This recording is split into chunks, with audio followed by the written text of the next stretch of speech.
I've always kind of thought that there was no hopes for the language coming back, you know. Mm-hmm. Just because of what my great-grandmother used to tell me. She said there will be a time where we're all speaking one language. And when that time comes, that'll be the end of the world, you know. And I saw like English is strong all over the world, you know. And I thought, well, it's getting close to that time.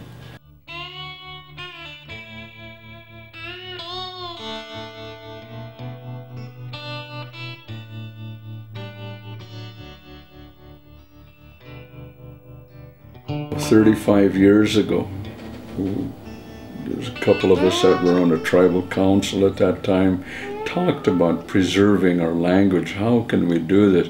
And we procrastinated and procrastinated just like any other tribal council does.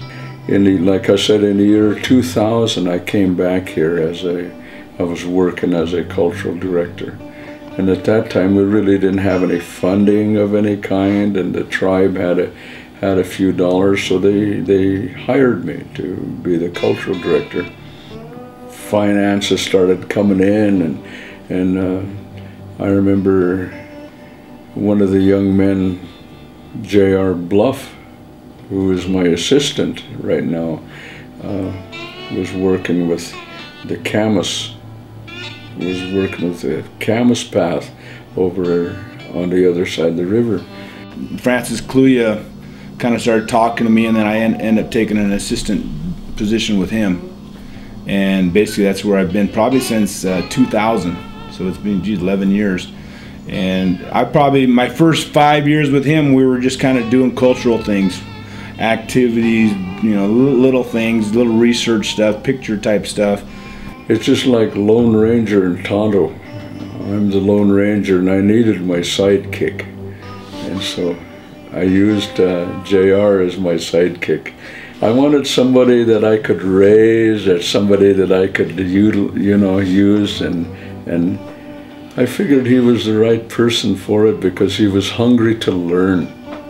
So once I was shown, you know, hearing the words of the elders saying language is important, and seeing basically that, yeah, it's important, but we don't know how to do it. And then once I made that decision that, well, I'm going to solve this, I'm going to do this. And then once I was able to get both my feet in there and just start seeing it. And finally, I had a class that I had started up here.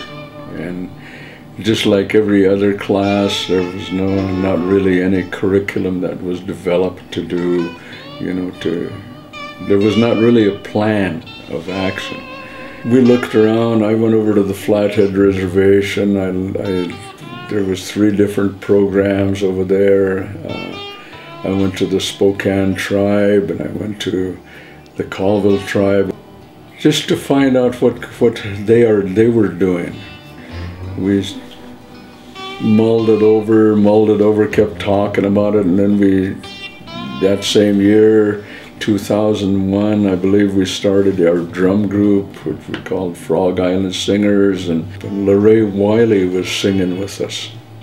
And we kept talking, and finally she said one day, she said, I have a husband that teaches Spanish, and he has developed a curriculum. And so our ears kind of perked up, and I told JR, I said, well, there we go. And he contacted us that fall and just said, I want to really get a look at what you're doing. And I think I'd casually talked to him that summer, maybe at the Usk Powwow, and he was doing kind of some other kind of projects. And I just, as is my way, kind of said, hey, we kind of have a thing that's working, and if you guys want to jump on, you know, we should talk. Late that fall, he contacted us and said, all right, what's going on, you know? So I think he came over to Wellpinit, watched our class. I know he and I had a meeting in Chewelah at my office there in Chewelah, and we kind of laid out, really looked at the Spokane book, looked at the Colville Okanagan book, and just, what would it take to do this in Kalispel type thing. And he just said, yep, I want to do that. Show me this way, show me how to deliver it type thing. We started our program like in let's say the summer, and we taught it for to 5 people. Just say, Chris said, I'll teach you how to do this, and it was our first 45 lessons. And I remember making the lessons, fine-tuning them, recording them, making them they're spelled right. And I remember looking at these lessons saying, man, there's no way this is gonna happen. I mean, there's just no way. And Chris's words is just relax, it's gonna be okay. I'll show you how to learn it. I'll show you how a person should learn it. I'll show you how you will teach it, and it'll work. And then I went there and did observations and helped direct him to deliver 5 Kalispel lessons to a group he put together. It was kind of an amazing group because I think they had 3 out of 5 of their council members in that group for those 5 lessons, which is fairly unheard of, I think. So they came up to me for 5 meetings, and I taught 5 lessons. And I was freaked out because I didn't really know the words that well, but I knew them. And so basically my objective was to show me how to teach, and my students were there, and they absorbed it. And it was really scary because I had 3 elders in the back of the room just kind of shaking their head like, what's this guy doing, So a fluent elder like Francis, he hears JR saying it incorrectly. He hears students repeating it back incorrectly.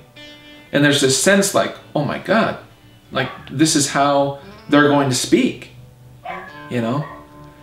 But Francis stuck with it, supported JR. Stan supported him. He got through those 5 lessons and right away started to improve. And it was new. And I look back at that experience and I'm like, geez, that was totally freaked out. But now that is so far not even an issue.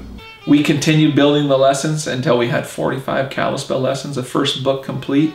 Sue Finley did almost all of it. I think she did all the translating. And then Francis, Sue, and Stan recorded all the lessons. Once that ball started rolling and we started seeing the bigger plan, it's basically been feeding the whole thing. It kind of pretty much tells me what I'm doing tomorrow.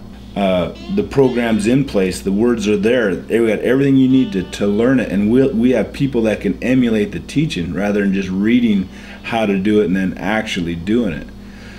Once I got this clear picture of this total curriculum, and that with these languages which are so endangered, with just so few speakers, this is the gift that the last fluent elders can give, is we can make this system that'll be perpetual.